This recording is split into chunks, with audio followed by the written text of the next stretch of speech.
Ciao a tutti amici, benvenuti da strumentimusicali.net che mi ospita anche oggi, come ormai spesso sta capitando. e saluto tutti gli amici che ci sono qui.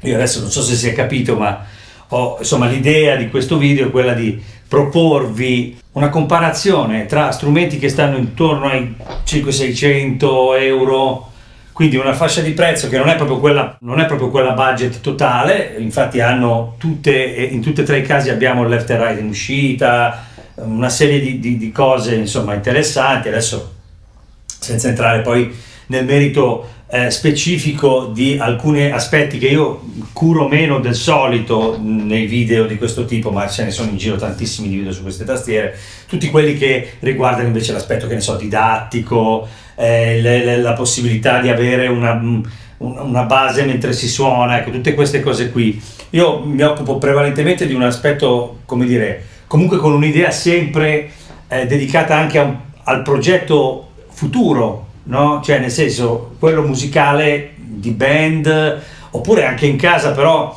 che possa aiutare a studiare in modo così, diciamo, tradizionale, tra virgolette, senza eliminare la questione del divertimento, che sicuramente c'è in tutti, però registrare delle cose, suonarci sopra va bene, però vediamola anche magari dal punto di vista dell'investimento. Cioè, uno compra uno strumento che costa 600 euro, non è che costa 200 euro, non so come dire. Chiaro che un piano 200 euro non ci si può aspettare nulla di che, però oggigiorno sappiamo che in realtà si può avere molto. Qui cominciamo a entrare in un altro aspetto, che è quello delle scelte che uno può fare, no?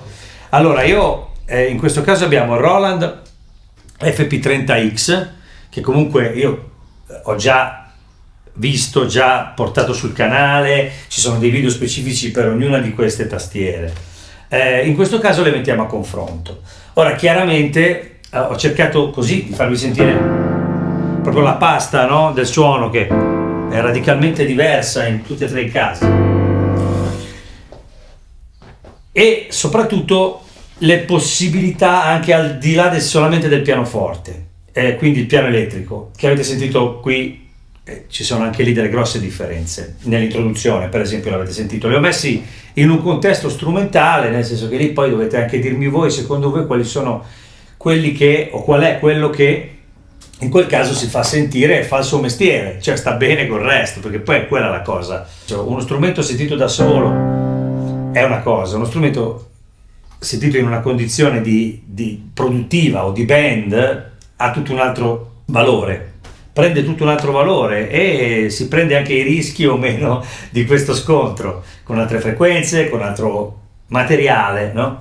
Questo è importante, ve lo dico perché, vabbè, io insomma ho sempre cercato sul canale di fare questa cosa per motivi che reputo anche sani alle fini dell'acquisto, no? Cioè, di solito mi si chiede, quando si tratta di questi strumenti, per studiare quale va bene.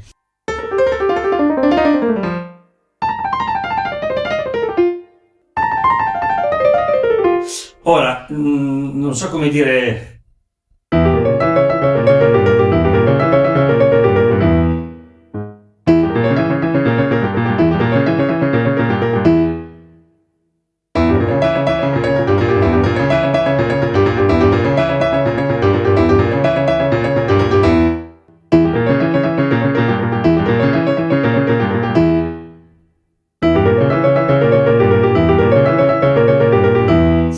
Allora, ci sono delle differenze che sono a livello tattile. Ecco, partiamo da questa, la cosa più importante. Questo strumento dà una sensazione più stabile, i tasti sono più fermi, sono più in ordine, non so come dire, si muovono meno, sono meno ballerini, non nel senso brutto, sono tutte belle queste tastiere, tutte estremamente agili, anzi queste due sono molto più agili di questa. Questa bisogna farci la mano perché è un po' più durina, però attenzione, questo è anche il rovescio della medaglia, nel senso, se uno vuole studiare, acquisire un po' di agilità e muscolare anche e nervosa, forse questa è una buona tastiera.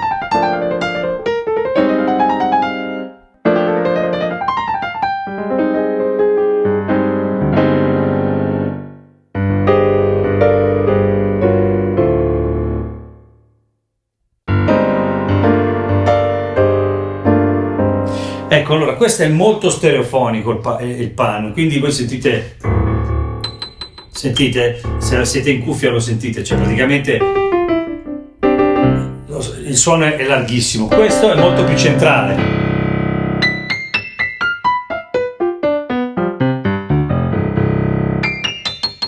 Cioè sentite che comunque qui ci sono gli acuti, qui ci sono i bassi, ma molto meno allargato che qui, con uno spettro meno ampio. Ma comunque vabbè, queste sono cose che poi hanno una ripercussione nel momento in cui lo strumento viene messo in mono. Allora, che bisogno c'è di metterlo in mono? Può capitare in una condizione, come dicevo, magari live, dove non c'è l'opportunità di avere un ascolto, perlomeno, magari non fuori, magari fuori stereo, però l'ascolto ce l'avete mono, e i due canali insieme o usare un canale solo, sarebbe meglio metterli insieme e avere monocompatibilità, come si dice, che fondamentalmente vorrebbe dire che non ci sono problemi, nel senso che i suoni sovrapposti si rovinano, diciamo, a vicenda, per non entrare troppo nella questione tecnica. E molto spesso gli strumenti molto aperti non è detto che poi abbiano compatibilità con il mono. È una cosa, voglio dire, comunque marginale, ma ve la voglio dire. Questo qui probabilmente è fatto così anche per quel motivo. Infatti tra tutti e tre, nonostante questi sembrino più ariosi, questo sembra più medioso, no? Questi sono più, anche in cuffia sono molto più belli da suonare, piacevoli, aperti. Quindi se volete a casa divertirvi con un suono che sia già, come dire, anche un po' prodotto, no? Anche un po' immerso in una stanza, in una situazione piacevole di stereofonia, microfonato in questo modo così ampio,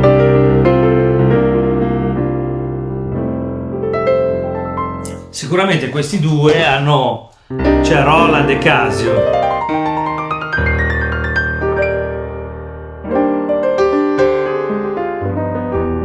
un'apertura che è molto piacevole. Questo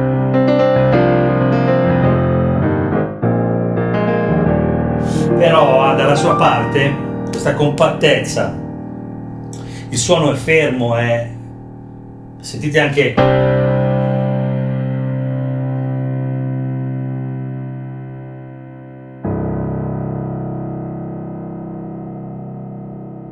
la precisione, no? Questo suono, anche questo è molto preciso, però se siete in cuffia sentite che questa apertura stereofonica e questa mancanza invece di media in questo caso rispetto a questo crea comunque una sensazione più eterea, meno concreta, qui ancora di più. Ma attenzione, è una questione di gusti, proprio di gusti, nel senso che dipende da che cosa ci dovete fare. Allora qua bisogna discutere di questo. Per arrivare poi al discorso che volevamo fare, prendiamo i piani elettrici.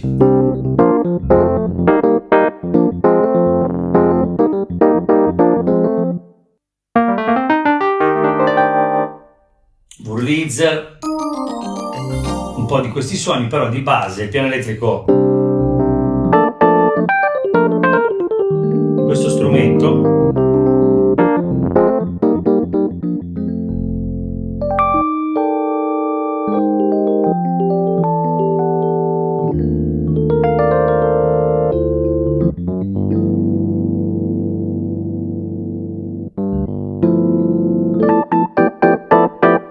anche a livello dinamico, sotto le mani è utilizzabile. Qui siamo messi un po' meno bene, è un po' in un altro mondo, va bene?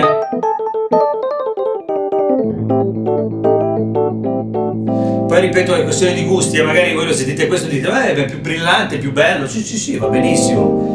Io parlo per l'esperienza personale, so che con un suono così ci posso lavorare, posso pensare a qualcosa di anche di esterno, farlo passare per delle cose, usarlo, no? Qui ho un suono più da tastiera, questo è più stage piano. Qui anche abbiamo un piano elettrico un po' più professionale ma molto aspro. Funziona bene nella registrazione perché esce molto, no?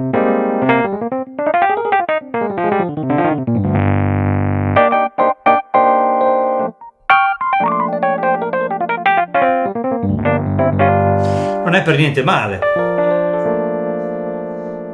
Qui c'è anche un tremolo, insomma, questa è una cosa importante perché, lo dico sempre dal punto di vista poi del lavoro, per dire, per metterla giù così, poi ci sono anche altre variazioni di pianoforte, ma tanto sono sempre la stessa cosa.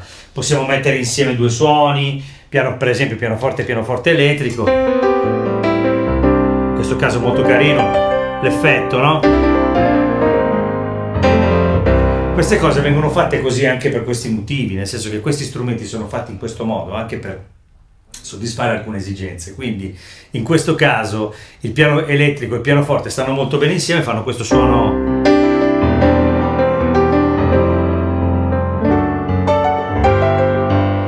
piacevole. Qui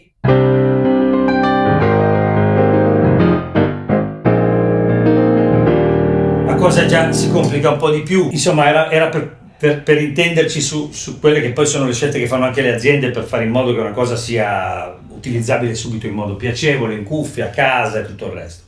Però in ogni caso con tutte e tre si può andare a suonare davvero, cioè nel senso che tutte e tre hanno una buona resa secondo me. Io anche varie volte nella vita mi è capitato di fare di suonare in situazioni dove avevo un piano digitale da casa e usavo quello per fare insomma quello che dovevo fare e lì mi sono fatto un po' di esperienza a riguardo e devo ammettere che ormai sono tutti arrivati a un livello molto alto, quindi vanno bene tutti. Ora chiaramente è una questione di gusti e di scelte. Io sceglierei quello che probabilmente in questo video vi piace di meno, che è lo Yamaha, questo, perché credo che qui si possa fare un discorso un pochino più professionale. Entrambi mi piacciono questi perché sono molto aperti, hanno un bel suono e sono convinto che poi nella registrazione abbiano una buonissima resa, quindi li rivaluto molto rispetto all'idea che avevo. Io questo mi era piaciuto, devo dire la verità, questo un po' meno, però adesso risentendolo in realtà questo qui c'è Casio ha fatto dei grandi passi avanti, tutti hanno fatto dei passi avanti, Yamaha li fa sempre in una direzione un po' particolare. Questo è un suono di piano che sentito al momento fa un effetto strano. Una cosa importante, stessa cosa succede quando si tolgono, cioè quando li sentiamo uscire dalle casse.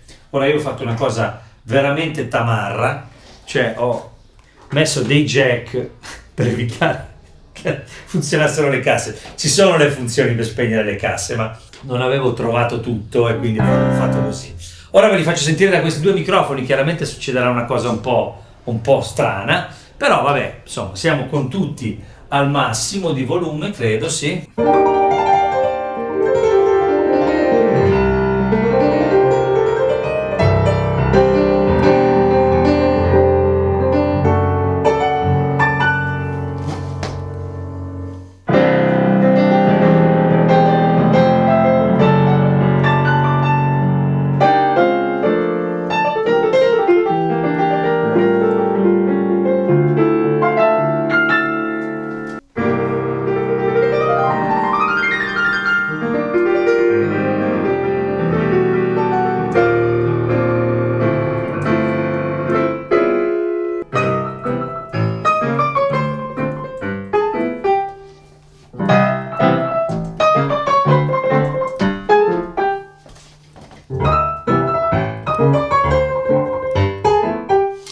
Beh, chiaramente ripeto, torno un po', adesso rimetto a posto la candela, come diceva un vecchio film di Mel Brooks, roba dei miei tempi, ma so che mi seguono in molti che sanno di cosa sto parlando, anzi quelli che mi seguono per la maggior parte hanno un'età, scusate se ogni tanto va via la voce, ma sono stato male, ho avuto un po' di malanni e quindi ogni tanto la voce scompare. Allora, tornando alla situazione di prima, sentendo in cuffia così e risentendoli invece con le casse, la situazione non cambia molto, cioè questo qui è più ciccione, nel bene e nel male, nel senso che è molto, diciamo, ha tante medie, quella è una cosa che però poi aiuta in ambito di band e cose del genere, è più dura da suonare, questa è più morbida, questa anche, queste sono più leggerine ballerine, questa bisogna menare per farla suonare. Queste due hanno questo spettro più aperto, quindi anche i suoni sembrano avere più basse, non so come dire, più corpo, però giù. Questo è invece molto medioso. Devo risentirlo poi. Se vi volete divertire, con questi vi divertite di più in cuffia, probabilmente anche accesi. Questo in particolare suona molto bene, ma è lo chassis che, non lo so, fa suonare bene queste cose. Questa è più compatta, più cicciotta. Però questa ha una modalità, due modalità, questa e poi ha questa modalità qui.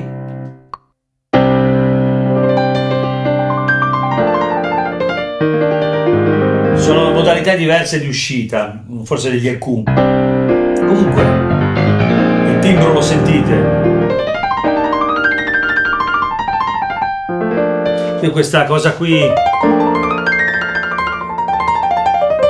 così precisa non la sento negli altri. Questo è bello, però non lo so, sarà una questione di gusti. Io poi, ragazzi, veramente, chiama il suono Roland, si sente più a casa qui. Casio lo stanno usando in tanti perché fanno delle bellissime cose. Io Yamaha forse ce l'ho più così nel sangue che circola, quindi mi sento più a casa. Devo dire che questo è molto medioso, quindi vi deve veramente piacere.